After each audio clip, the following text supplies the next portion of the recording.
polis kazandı. Kimse polise hiçbir şekilde müdahale etmedi.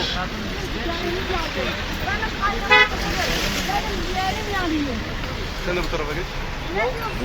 Sen de bu tarafa geç. Bu tarafa geç.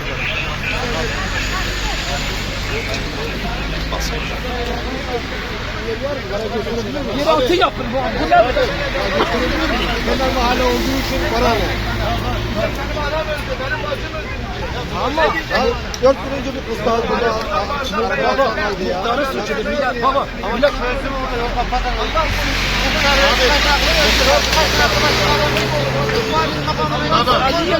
Yaptın. Yapmadın mı? İnsan toplamadık mı? ama millete suçuyor. Böyle muhtara değil. Başkalarının hakkını gasp edin. Öyle olmaz. Yok kafadan çözüm bulunmaz. Bir ölüm değil mi? Size şurada hak veririm. Bu olay bir kere yaşanmış olsa evet. Ya biz arkadaşımızın annesini 4 saat boyunca burada tırın altından çıkarmadık. Ambulans 2 saat gelmedi.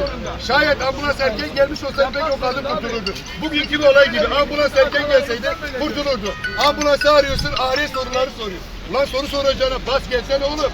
Bas gelin. Belki kurtulacak o insan.